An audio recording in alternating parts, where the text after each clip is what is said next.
Hello everyone and welcome. It is about time we get back to the Shadows over Camelot series. And today I will finally be making a sword for Sir Kay. What you just saw before was my first attempt at making a sword for him. And you can see it broken a bit right here on the screen right there. And since then I learned a little bit about it and I decided to also go with a bit of an armature, which you can see right there on the little um, parchment paper that I have made from a few um, pins, I want to say. Yeah, I think that's the word. From needle pins, yes, that's the word. Needle pins, yes. I chopped the two pins about and wrapped them around one another. This would gonna help me give a armature of sorts for the sword that I want to make. Now my first attempt had a straight hilt, and since then I looked at the picture better and saw that he had a sort of V-shaped crossguard. So this is what I'm attempting to do right now. As usual with all my videos, I try to show you everything that I do. Unfortunately, this process is the second time I'm doing this, and I spend a lot of time learning and doing stuff that might not seem very interesting or appealing. That is why I sped up the footage a bit. And in order for me to keep it to only half an hour, actually have to speed it up a bit. But I still think that everything is easily discernible, and the whole process can be easily seen. I have these dentist tools from my aunt, and that is what I used for fine detail work. Other than that, for the rough shape, my fingers seem to do the trick. It also helps to have a bit of water handy. And what can I say? This is not my first, because you can clearly see my first attempt at using Milliput right in the left corner. But for my second attempt, I believe it did a very, very good job of understanding how it works, and it is indeed a very fine material to work with.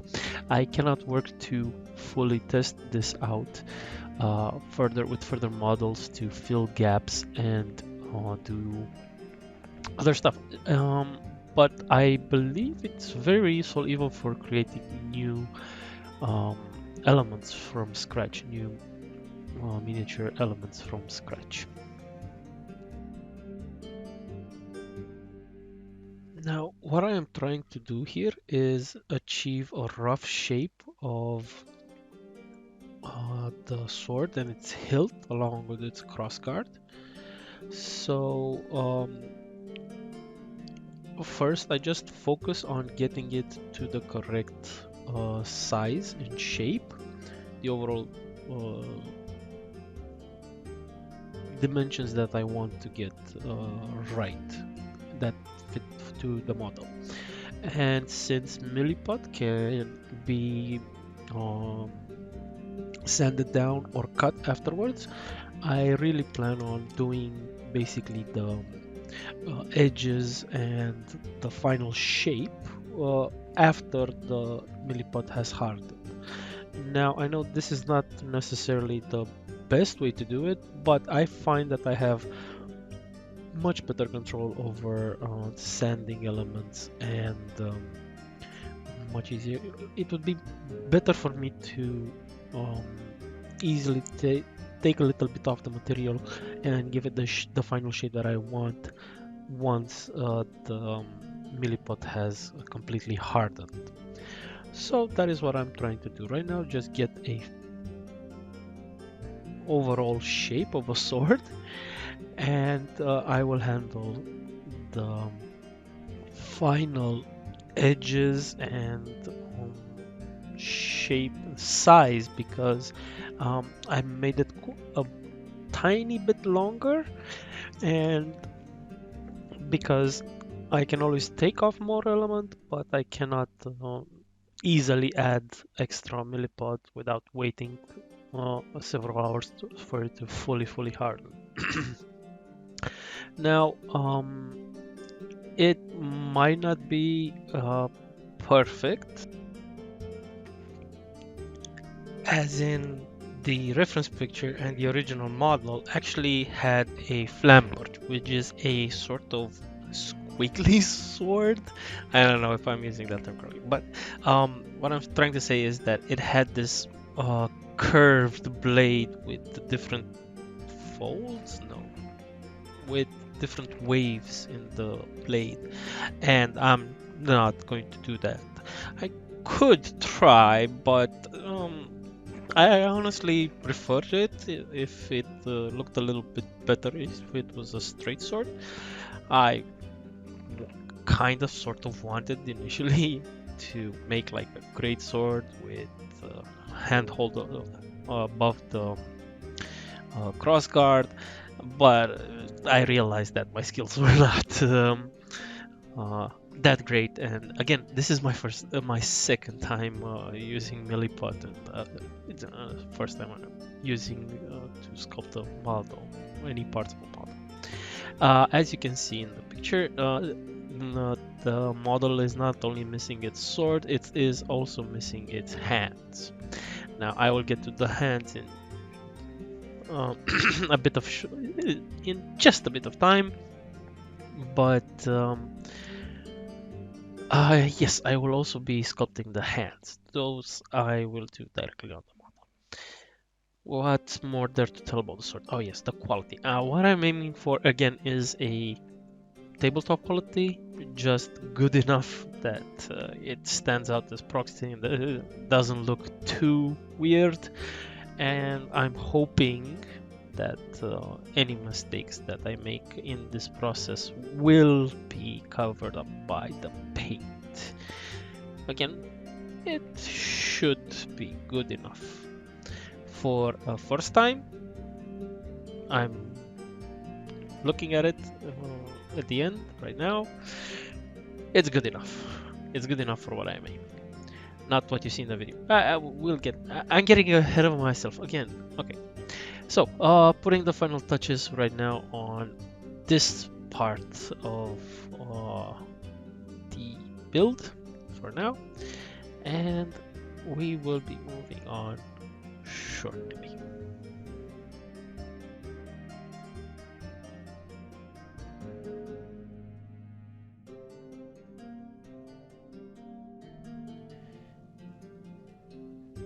And moving on to the hands, I start off with just a big pile of milliput mixed. It's a two-part epoxy, I think. It's mixed in equal quantities, and I just roll it up in a bit of shape of a small sausage. I don't know how to say, a small cylinder, and I fill in all the gaps. I'm pretty sure this miniature actually came into parts and was glued together. That is why, because there is a literal hole in its chest where the piece was broken from the two hands holding the sword in the ground. And so I fill the hole first and then put a bigger, more pea-shaped size bit of milliput, and I work it to the best of my abilities, creating the shape of a pair of gauntlets overlapping one another, checking for the correct height and making it as natural as a pose as I can with this.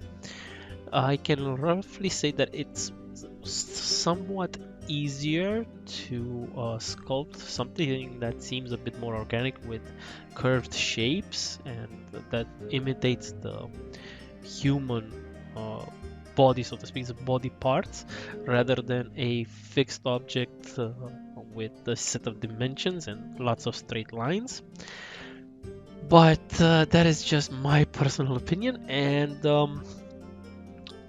also I prefer said objects because again I'm a very mathematical guy, and I really like to see the straight edges, but I can tell you that it's not really made for that. Or maybe it is, or I don't know how to use it, but for the first time I can roughly say that my proportions are way off, and I feel like I gave him a bunch of power fists from 40k. So yeah, but it's a fun learning process, and I can tell you, I did not expect it to be this easy to actually sculpt the model.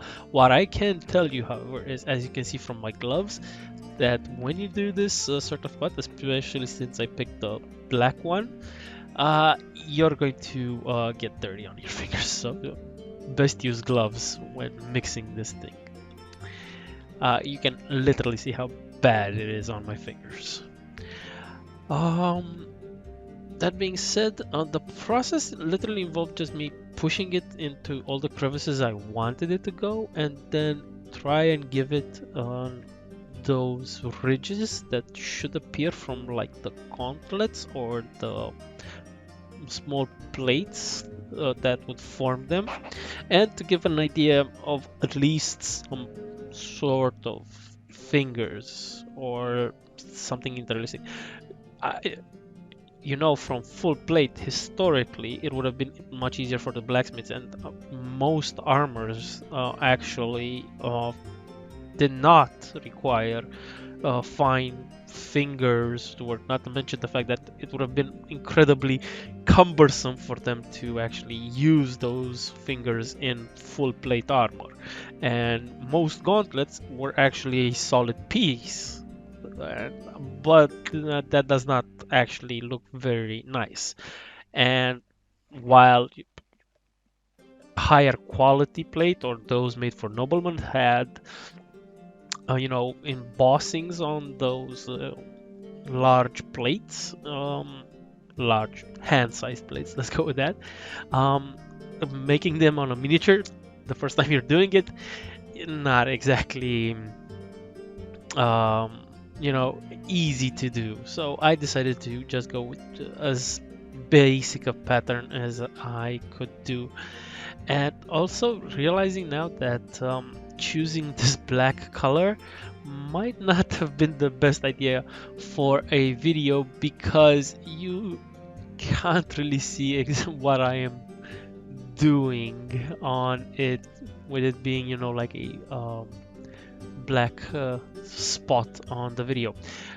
I also realize now that not having it in the center of the screen also is quite detrimental, but unfortunately I tried filming it from up above, and when I did this I didn't really plan on making a film. I decided I didn't know how it was gonna turn out or if I could use this footage, but the miniature actually turned out looking good enough for my standards, so that is why I actually kept the footage.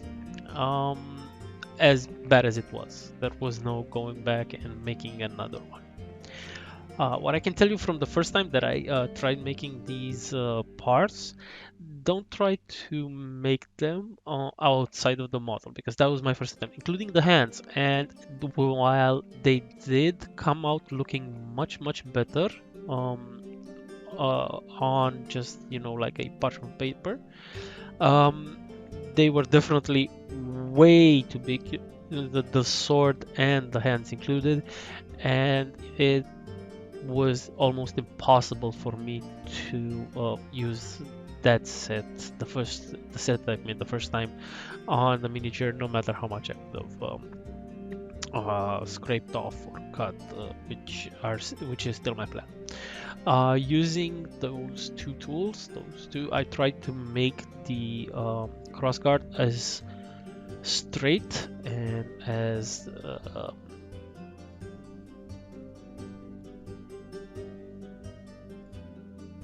as much as the same on either side as possible. Like mirrored, perfectly mirrored, as it should have been. But I could not do it perfectly.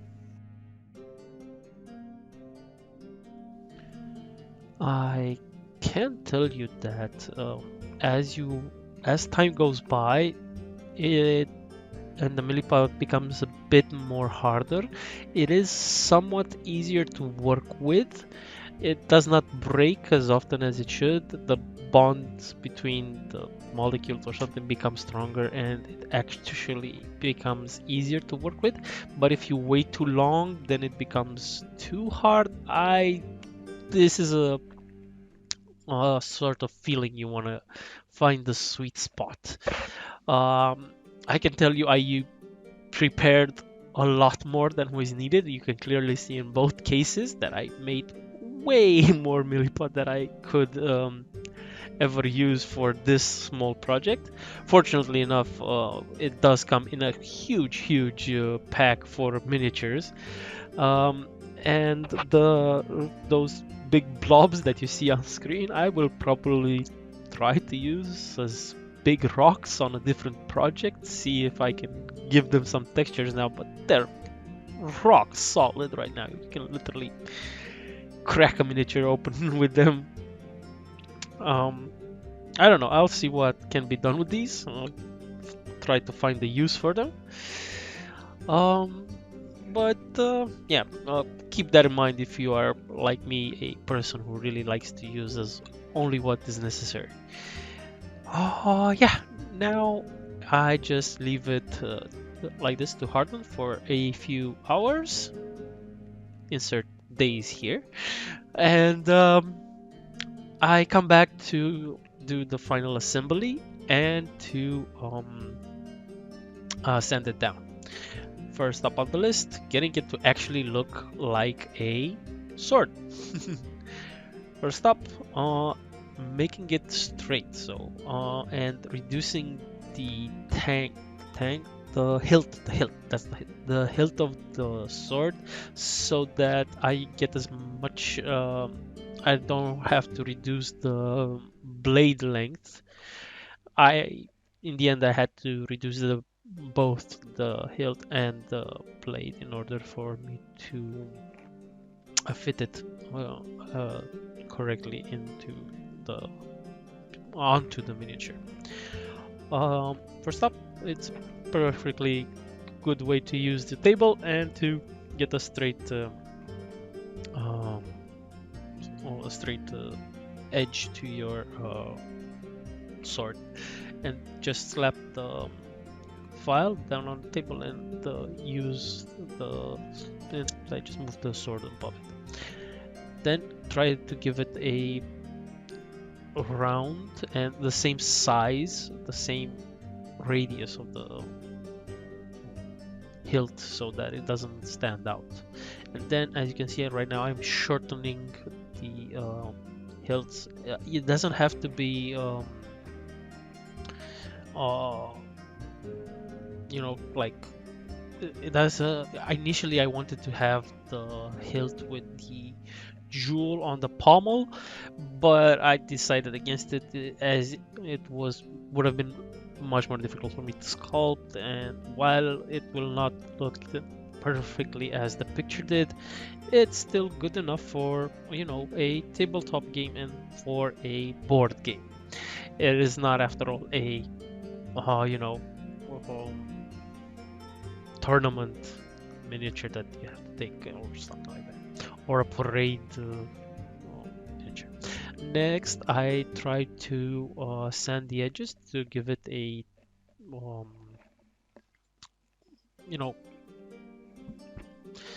slope. No, not, I don't know, I don't know how to use it. I think edge is still the correct term, but I try to give an edge and a straight edge all across and make sure that it doesn't wibble or wobble, even though like the reference picture has a flamberge, but I wanted a straight one. That is done by tilting the file one way and just trying to, it doesn't have to be a perfect angle or anything like that. Again, it's a miniature. For the crossguard, I again, try to make sure that they're at least both of the same length, and to make sure that it has like the same angle. And I try to give it as much texture as possible to give the sense that um, it has a different shape rather than just, you know, a plain stick which will be painted in multiple colors. I try to make a sort of differentiation between the two the three parts of the sword: the blade, the crossguard, and the hilt. I wanted to for them to be differentiated sort of by both the texture and the color. This was not always an easy step. I have an assortment of files. Some of them come from like nail care kit, whereas the one you see me using right now actually belonged to my grandfather, and I may have sort of stolen it from him back when I was like 14. Yeah, nobody here didn't need it anymore, and I really needed it for some of my miniatures back then, and it was a way for me to get closer and keep something of his. But yeah, I can't believe I just remember that right now. It's fun to remember someone who you used to enjoy spending time. But yeah, back to the topic. I tried to give it the edge. It was a difficult process, especially due to the uh, shape that I made being so irregular, and not and the metal armature not being fully covered. I'm really hoping that the paint catches on that, because I don't want to reprime the model. And uh, on the Milliput itself, it says that it can be painted on, so I'm hoping that I won't. It will catch on the first thing and not flake off and stuff like that, because from the two positions that I can put it in, it will definitely be some of that metal visible.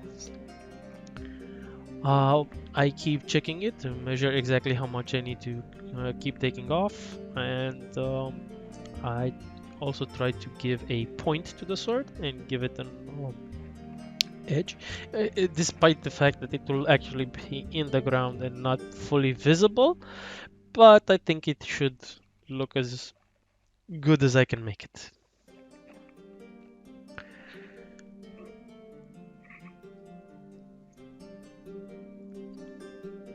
And yeah, that's basically the entire process. Just a few more nicks and tweaks so here and there. I go over it several times, as much as possible, but the process is pretty much the same. Just file off as much material as I'm comfortable with to give it the shape that I want it to have. And again, I'm sorry for the quality and the lack of focus. I realize it and fix it at some point. But I may have started this video also pretty much unprepared, and I was in the mood and saying I need to make a video. This should come out this week. Do the editing, do the as quickly as possible, and it might show in the quality of the video, in the sense that focus may not be perfect, or not might be the usual quality that I am used to delivering. I hope you guys still find this video okay, and don't judge me, because I don't know for how longer I can make the I'm still learning excuse.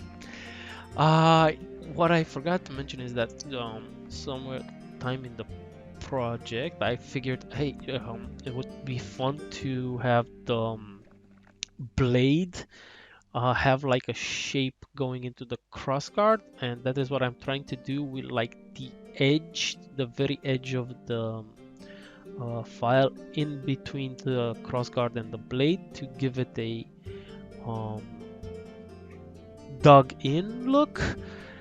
And what I can tell you is that when you do this after the Milliput is perfectly hardened, it is very difficult for you to dig into it on the sides where it's in between something. So keep that in mind if you ever do want to make something with Milliput and decide that it doesn't need to be perfectly flat. Now I pick and choose on which side I want to stick the sword on. You can clearly see the armature here, and when I'm finally happy with the product, I will glue it on and be done. Now, there's not much I can tell you going forward, but I think there's one more round of filing everything, and then I put it together. With the caveat that as I was editing this video, and I realized that I didn't like the side that I glued it on, and decided to flip it. So, whereas on one side it is you can see me glue it in on a certain side, and then when you will see the final shot, it will be on the opposite side. But I am finally happy with it. I cannot tell you this how often this happens. I think I'm done with the miniature and I'm happy with how it looks and how it came out. And then I decide that nah, it doesn't really suit me. Let's change something about it. Okay, well, that has got to be everything that I have to say, right?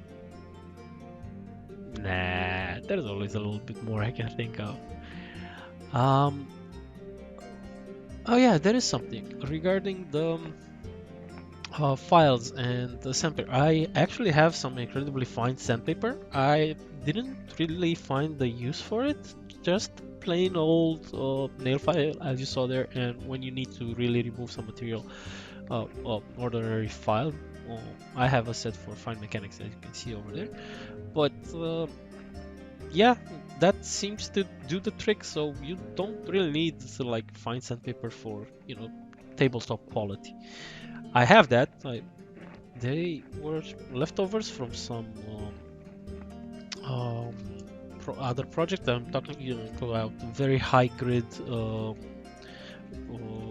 sanding paper over here with like wet surfaces and everything else. But I don't really need to use that for. I don't really need to use it for this kind of thing. Just those plain files did the trick, or at least they did it for me.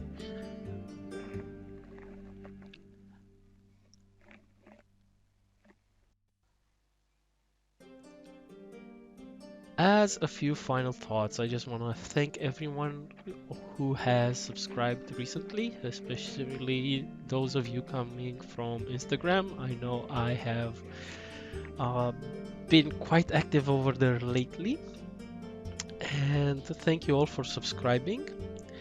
Please continue to follow my channel. I know not all of my content is focused on miniatures, but at least in the coming few weeks, as I have a few days off from work for a few bank holidays here in my country, I plan to paint and have a few videos ready for editing going forward. Now, they will not be coming all at once or anything like that, but I do plan on finishing these series, the Shadows over Camelot series, very soon. And for my Instagram followers, once I have the final videos, I will be posting all of the tiny miniatures pictures over there. So expect another series of pictures over there as well.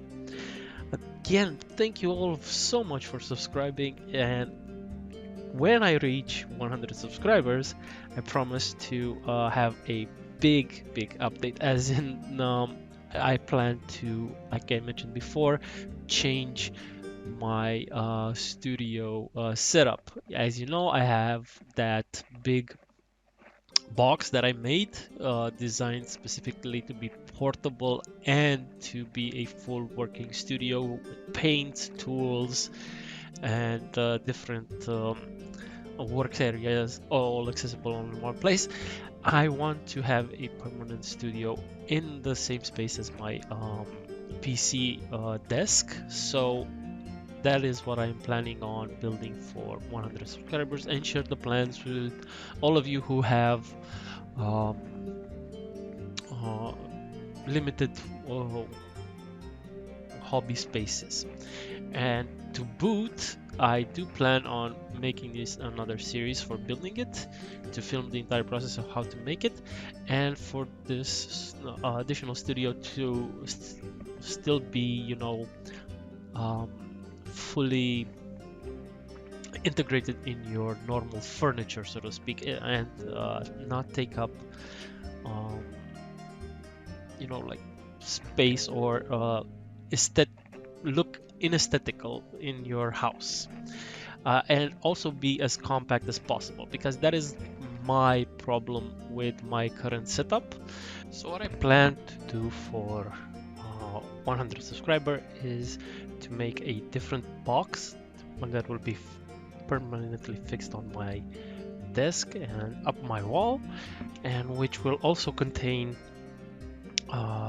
again, tools and the paints that I use, along with a permanent light fixtures that when opened up it would become a ready to paint